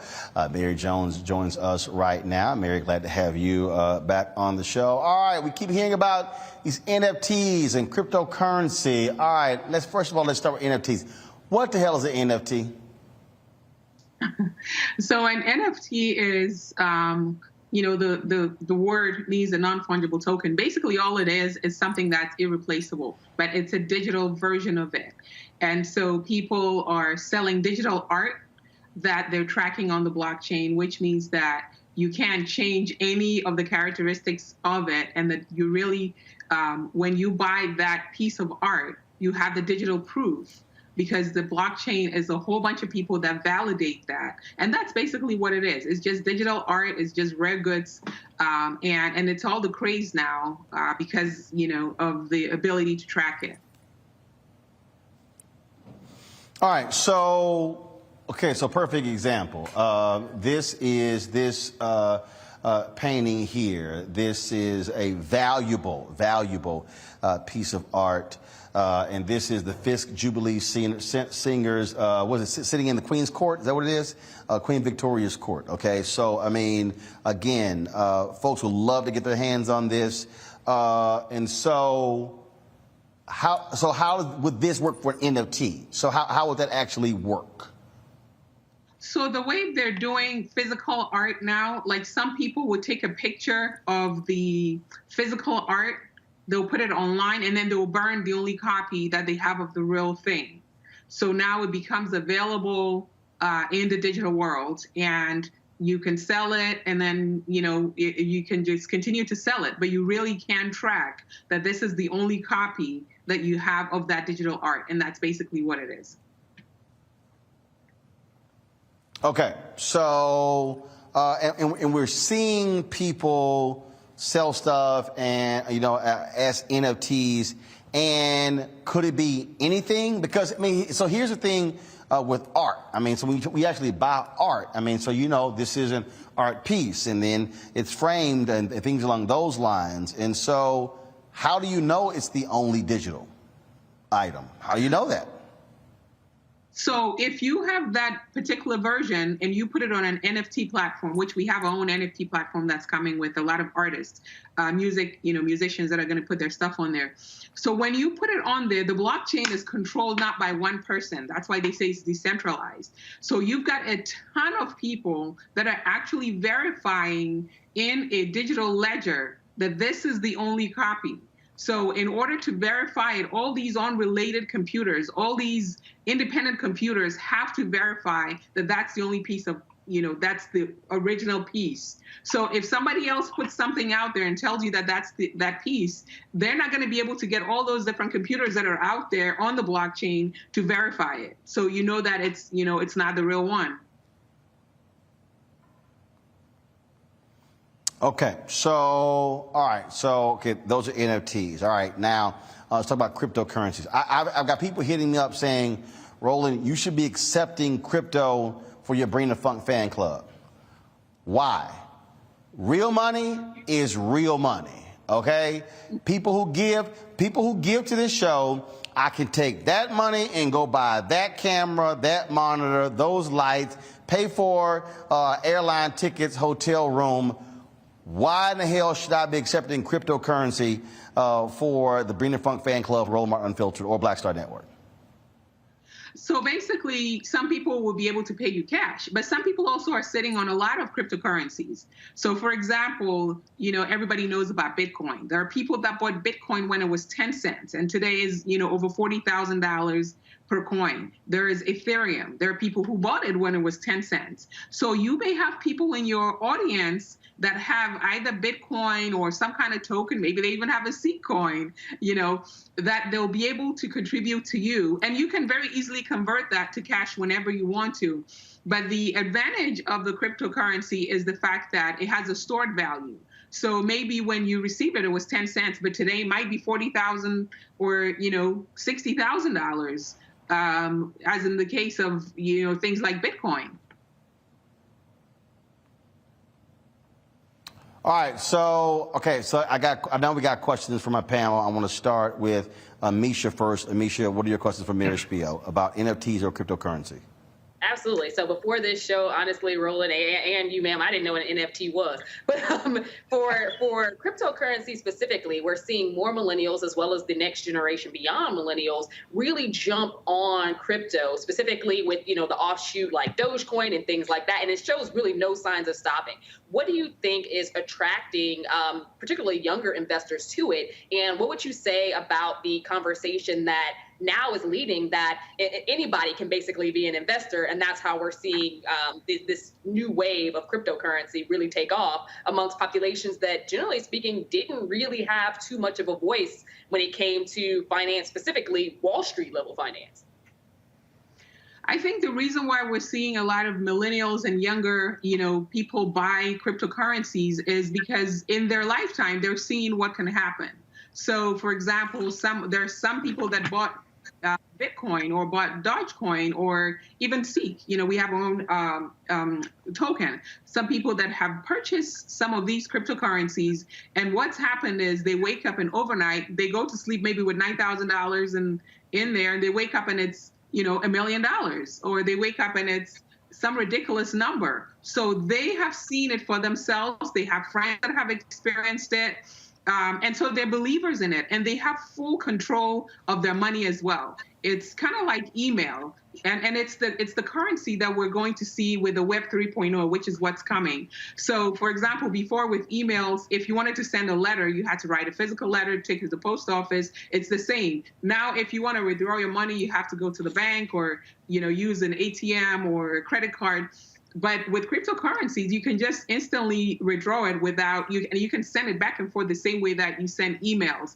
And so for their generation that grew up with video games and, all of this is what's next for them. And they don't want to miss the boat.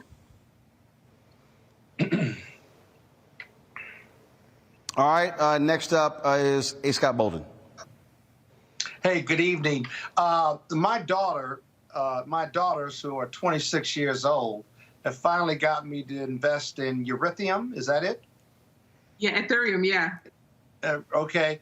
And I put thousands of dollars, not a lot, but thousands of dollars into it.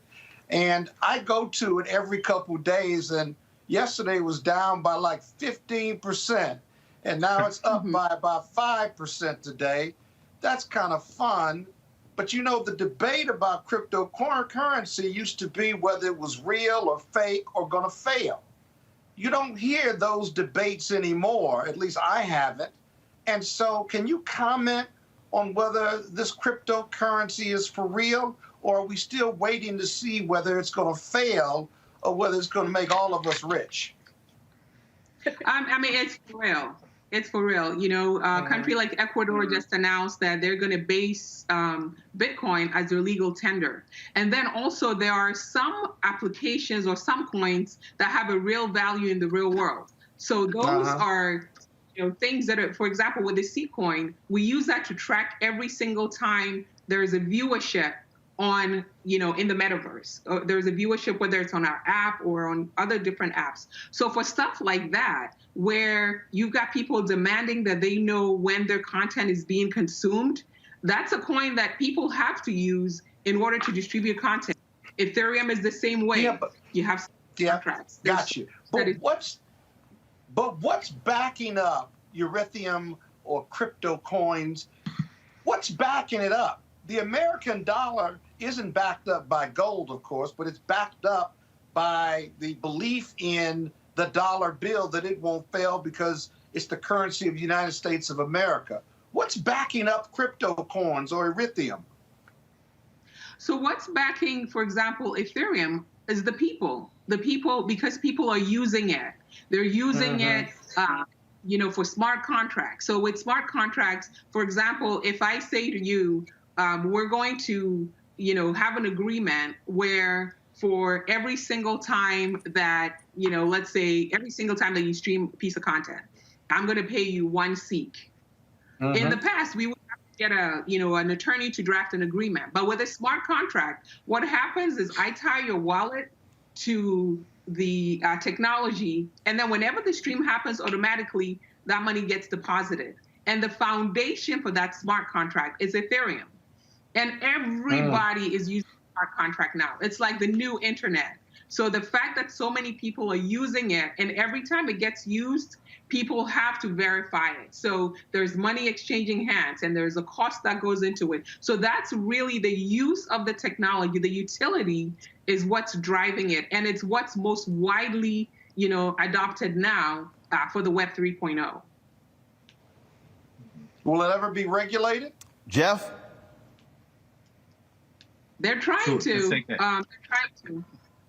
I think there's a lot of effort, to regulate cryptocurrencies, but because it's a utility, it's sort of like email, right? It's like saying that, in order for you to use email, you have to pay this or you have to pay that. But that's basically what it is. It's the foundation of the next generation of the web. So there are some aspects that will be regulated, but there are other aspects that, because it's just a utility, you can't really regulate, because it's a technology. So it sounds as it. All right, Jeff, your question for Mayor Spiel. Sure, absolutely. Salute to you, sister, for making this accessible to everybody. I am a father, may have mentioned, of 5. My wife and I have 5 children. I'm from the hip-hop generation, original hip-hop generation. I think I get classified as Generation X. I've got a 26-year-old who is classified in that millennial space. And then my 19, 15, 12, and 10-year-olds are either in Gen Z or whatever comes after Gen Z. And one of the things that I've learned is that you have to give way to innovation. Just like in the past, we had a belief, as Brother Scott outlined, we had a belief in the power of the dollar. It sounds as if the belief in the cryptocurrency space is a belief in the blockchain and the trust of the people to be consistent and to make those decisions. Let me ask you 2 quick questions on that, because I want us to understand, as people in that hip-hop generation, Gen X, who need to make the change. We've already made the change here. We're in the digital space speaking to webcams. 10 years ago, you could have told us that, and we said, nah, we're not going to do that kind of thing. But we are doing it. Change is inevitable. When you talk about the decentralization, I think about a site like Rotten Tomatoes, and I think about people who had ill intent when Black Panther came out, Wakanda Forever, of course. When it came out, they deliberately went to Rotten Tomatoes and gave it poor ratings so that it would not be 100% rated well. Is there room in the crypto space, when we're talking about the blockchain, for people to affirm the value of, say, that piece of art? Is there room for people with ill intent to devalue it as well? A lot of what's happening now, and that's a very good point, a lot of what's happening now is what's called a proof of stake, which means, so there are instances where in order for you to vote, you have to put your money against that. So let's say you purchase some coins, and every single time you cast a vote with the coin. So unless you're really, really, really determined to spend a bunch of money to really push down that art or to push down that technology, it becomes, much, much more difficult. And because so many people at the early stages are buying all these different coins that are the foundation for things like voting on, who likes the movie and who doesn't. So let's say, your daughter has the Rotten Tomatoes token. She's going to be the one that will be able to vote, and other people that have that Rotten Tomato. So it's not just going to be someone that's just sitting there clicking the button over and over and over because they have nothing, to stake on it, which is why a lot of people have more faith in using the blockchain for things such as voting. Awesome. Now that makes a lot of sense. So finally, when we talk about the process of conversion to cash in real terms, in real simple or easy terms, because we hear, well, if you need a camera, you need a monitor, you need a switcher, you need a high-speed internet, you can convert the Bitcoin to cash. What's the process of conversion to cash? Do you need a point of sale, a person who can accept Bitcoin? How do you say, I've got tons of Bitcoin, how do I actually cash that out in American dollars? There are so many exchanges. So like a site like Binance, it's an exchange, when you go to that exchange, what happens is you can create a wallet there. And so when people are sending you Bitcoin, it goes into it. You can tie your bank account to that. And what happens is anytime you want to move it from being a cryptocurrency to cash, you just click a button and it moves from here to there and your money is in your hands. It's that simple. So you just sign up for an exchange. Coinbase is another one. And some of these, exchanges today are buying real banks. Some of these banks that have been around for hundred of years, because of the amount of money that's moving through these exchanges, a lot of them are, just running circles around the traditional banks. Sounds like something we all need to get ahead of and we need to be a part of, because it seems as if the technology is becoming a great equalizer in this space. It is. All right, folks. Mary, for folks more information, where can they reach you? CEEK.com, and they can definitely, reach me on CEEK.com. I'm on Instagram, I'm on LinkedIn, and, CEEK.com for sure. And make sure they pick up the headphone while they're there. Yep, folks, of course, you can get the headphones there as well as the virtual reality headset. Just use the promo code RMVIP21, RMVIP21, where a portion of that comes back to Roland Martin Unfiltered. Well, of course, we believe in supporting black-owned businesses, and then there's reciprocity there as well. Mary, we appreciate it. Thanks a lot. Thank you. Thank you so much. All right. Folks, one of the reasons why this conversation is important is because I think we have to expand the knowledge base and horizons of our people. We can't just talk every single day about cops who kill black folks, talk about voting rights, things along those lines, because African Americans, we are a well-rounded people. We do many things. We're in business and technology and environment and on all those different things. And so that's one of the reasons why we have our Tech Talk segment. That's why we have our Marketplace segment, which airs on Tuesday, Education Matters, which airs on Fridays, our Fit, Live, Win segment, which airs on Monday as well. All of those things are important because they truly represent African Americans, who we are as a people. And so that's why we want you to support what we do. And as I said, you can join our Bring the Funk fan club. Our goal, of course, is to get folks to give an average of $50 each. That's $4.19 a month, 13 cents a day. You can support us in a variety of ways. Of course, Cash App, $RM Unfiltered. PayPal is R Martin Unfiltered. Venmo is RM Unfiltered. Zelle is Roland@RolandSMartin.com. Roland@RolandMartinUnfiltered.com. If you go to the app, download the app, Black Star Network, you can actually also join the fan club right there on the app as well. And so we launched the app on Saturday, the 3rd anniversary of this show. And so we certainly want to thank all of you. I get the alerts every time one of y'all download the app. And so trust me, it's been going off a lot during the show. And the thing here is this here, and it's pretty interesting. Jeff, Scott, and Amisha, Amisha, I'll start with you. We reached out, as I said earlier, we reached out to every single one of these media outlets, even the sites that cover media.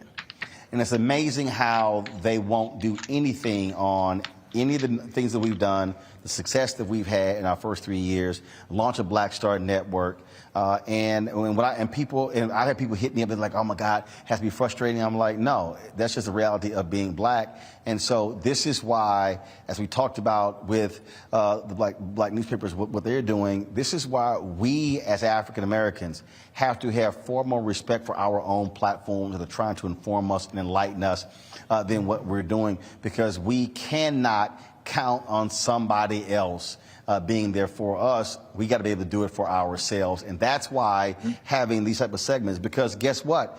Other people may not have Mary Spiel on talking about CEEK.com. But this is a black-owned virtual reality company. And so I keep telling people, it's sort of like black restaurants. Guess what? Black folks can do more than soul food and fried chicken. Exactly. No, absolutely. And I think that, Roland, because you have been such an archetype and so smart and strategic, specifically when it comes to the advancements of social media and getting in that space on the ground running, when it came to developing your own, making sure that you understood how the algorithms work, being able to pull from such diverse audiences, but also to get those individuals who look like us, who are in our community, who are doing great things on multiple fronts, from entrepreneurship to technology to the sciences to education, you name it, you've been there and you featured those individuals.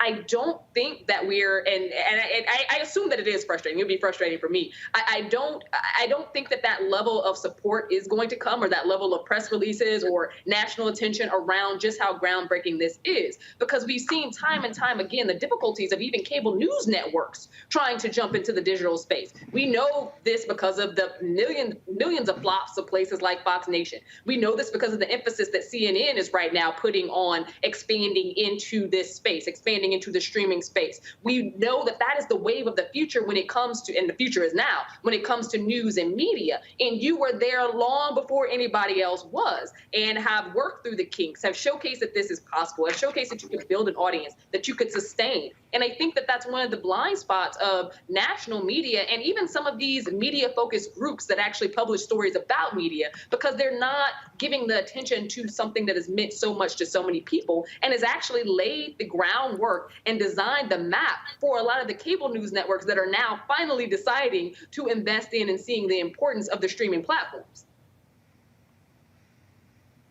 You know, the thing is, Jeff, is interesting.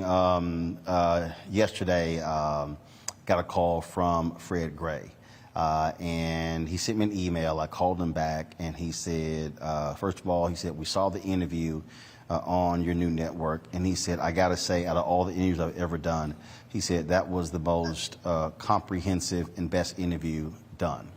And I was like, look, I just teed it up. You answered. He's like, no. He said, you asked the right questions. But the thing is this here. Here is a black man. Here is a civil rights attorney that a lot of people have no idea about. And this is why our platforms matter, when we can tell that story, and they're not going to give them the attention.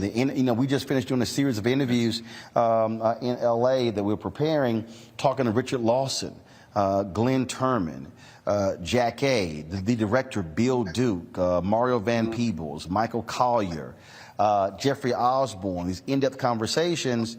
And again, you're not going to see that level of attention. Last night, our Michael K. Williams tribute, that was almost an hour and a half.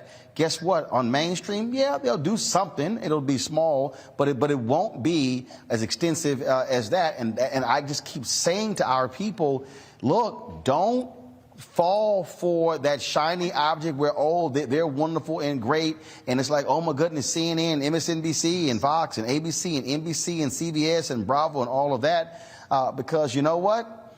When it's time for those critical issues, they're not going to be there and truly be there for us. No, they're not, nor should we expect them to.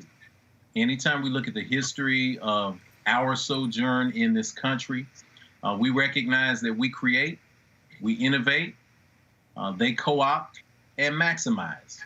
It's the history of the country. That's just the way it goes. And, you know, when we talk about expectations, there's an old saying that in life, you get what you inspect and not what you expect. So you are, in essence, this program is in proof and in theory, a voice crying in the wilderness. Robert Frost. Two paths diverged in the woods, and I took the one less traveled by, and that has made the entire difference. When we put ourselves in proximity to whiteness, mainstream media, individuals who've never had our best interests at heart, but would use us for labor, intellectual labor, moral labor, creative labor, to maximize their profits. One of the scriptures that I turn to is the gospel according to Ice Cube in Death Certificate. Quote, here's what they think about you, end quote. When we have those awakening moments, it hurts because the expectation is that we would have been folded into the society in a little bit better way. But when we inspect the way things work, we can find ways to innovate and to create, especially now. When you create a new path, it's going to be lonely. So I'm saying this to you as much as I'm saying it to Scott, as much as I'm saying it to Amisha, as much as I'm saying it to the founders of CEEK.com and Black World. This is our unique time right now. Yes, we will feel by ourselves. Yes, we will be looked at as if we are strange. Yes, we may be hated like Dr. King was hated when he was walking the earth. Yes, we may be hated and ignored like Malcolm X, like Harriet Tubman. Really, when people are innovating, the number one way you know you're doing something important is that people think you're crazy and they don't want to get on your bandwagon.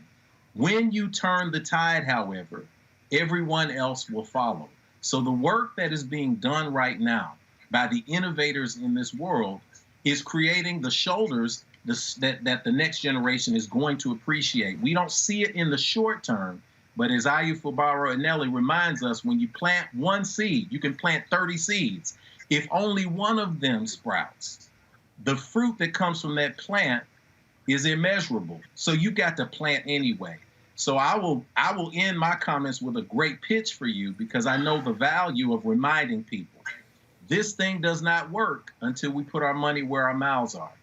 So when we subscribe to this new platform, when we inform people through Black Star and we turn our eyes here and keep them here, we will reach the space where we have the capacity to find, discover the next generation, to empower them, and to create generational wealth, not just in finance, but in culture, in history, and in independence. And this is the work.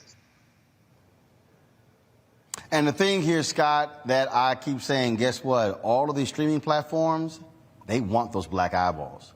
Netflix, Hulu, Paramount Plus, BET Plus, Prime Video, black people, and this is the thing, African Americans watch TV more than any other group. Second place, not even close to us.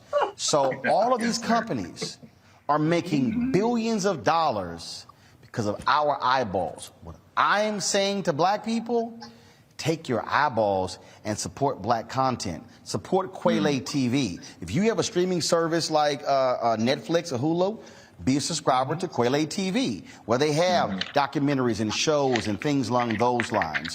You got to remember, before Issa Rae was on HBO, she was doing webisodes on YouTube. She was building it that way. And so this is what Oscar Micheaux did. This is what Gordon Parks, Melvin Van Peebles, this is what they did. And in fact, what people have to remember, and when y'all see my Mario Van Peebles interview, he talks about it, that Sweetback's Badass song was so successful as an independent, Hollywood said, we ain't letting your ass make another movie. That's what I think what we have to understand. And so all of these media writers out here, there's a reason why they're not writing stories on the launch of Black Star Network, because they say, no, we trying to lock y'all out because we don't really want to see independent black-owned media grow and thrive, which is why our customer base in the 21st century, and I literally told the students at FIST this, if it wasn't for black people, the Chicago Defender would not have been the newspaper that it was. It was black folks who subscribed, who read it. The same thing with the Pittsburgh Courier. But you can't have black folks today demand that black-owned media be large, be credible, have capacity if we don't consume it, Scott. Yeah, and it's brainwashing. They also brainwash our people, too, to thinking that, their ice is colder. So if it's not CNN or MSNBC, I can't watch Roland Martin Unfiltered. But again, as I said, Black people have got to support each other. That $3 billion could go to you and every other Black media company and Black newspapers and empower them. And by the way, Van Peebles made that movie because they wouldn't give him the money to make the movie, so he did it on his own. That's right. Spike Lee made his own movies early on a video camera, basically. He didn't have a budget to make the first one. She's Gotta Have It. I mean, listen, entrepreneurship has always been a freedom fighter and a path to freedom for people who Hollywood and the majority organizations and companies simply would not hire or invest in. That's okay. That's okay. We got a platform now to do it ourselves, and if you're committed and you can raise some capital for it or figure it out, I mean, I think it's ingenious that you got a fan club that helps support and underwrite Roland Martin Unfiltered. How many people would have thought of that, if you will, on top of getting your sponsors? You got to be creative if you're an entrepreneur, but we need Black people to support Black entrepreneurs, to buy Black, to choose Black, to be Black. And until we get that $3 billion focused on Black people in everything they do in their life, we're going to always be competing for those eyeballs because the majority media companies are going to have more money, more time, more access, more technology to try to get those eyeballs on their content or their Black content versus our own entrepreneurship content. And so, the struggle continues. Well, it continues. The bottom line is we're going to put the work in. So again, folks, if you've not downloaded the app, download Black Start Network right now. Again, we're building this up. Our goal, we want to have, obviously, we want to hit 1 million, 2 million downloads, build that even larger. And that's really what the game is. The question that we're going to get asked from advertisers and others, how many downloads, how many viewers? And so that's why you should get it. Yeah, you can get, of course, download the app right to your Apple phone, Android phone, or on your Apple TV, Android TV, Amazon Fire Stick, Roku, Samsung, as well as Xbox. Real simple. I've already done it on all of my Samsung TVs, done it on Roku, done it on Apple TV as well, done it on both of my iPhones, and so it's not hard at all. Also, we purposely made this free. We're not charging you a subscription for the app because we wanted to ensure that you had access to the content. And so we got the Fred Gray interview up right now. When we finish our 10-part series on the year of return to Ghana, that's going to be only on the app as well. And then, of course, look for some announcements coming forth in the very near future. Dr. Carr, Jeff Carr, we appreciate you being on the show. Amisha, Scott, thank you as well. Folks, I want to thank the folks here at Fisk University as well. The last couple of days, beginning, of course, today with the first lecture as a scholar in residence, the Reeves Mitchell, what do y'all call it? The distinguished, it's like this long title. They would take up 2 sides of a business card. And so, but certainly glad, I want to thank the students for helping me. And y'all understand, I've been putting them through the paces. They like, damn, you mean? They like, you mean? I'm like, I ain't mean what? What y'all over here? What? I'm getting you ready. No. Do it. They trying to actually get on camera. No, y'all haven't earned that shot yet. No, see. Y'all were a little slow setting everything up. So, no, okay. You got to do this faster, then I'll put y'all on camera next time. Okay? Yeah, I thought so. See, so yeah, I made it clear I'm going to put them through the paces, and they're going to get treated just like the staff. Like, look, and they were like, man, you kind of like, you too hard. Deal with it. So that's how. That's the real world. How we roll, and so they will be helping us out, and so we'll be here again next month, and then actually the next 3 months giving a lecture, and I'll be doing some other things on campus as well, and so certainly shout out to President Newkirk, to Provost, everybody involved for helping us out. So folks, that's it. I'll be back in studio tomorrow, and we are that close, y'all, that close. I cannot wait to show y'all. We're that close to finishing out our new studios in Washington, D.C. We are installing our new set piece tomorrow. y'all gonna be blown away when y'all actually see it. And again, your dollars are making that possible. So, man, it's some phenomenal stuff we're doing. And so I am hopeful to be able to unveil our new studio, fully designed, fully lit, early next week. And so I can't wait. All right, folks, that's it. Please, again, download the app, Black Star Network, curated by Roland S. Martin. Be sure to support us. I bring the Funk Fan Club as well. I will see y'all tomorrow from the nation's capital.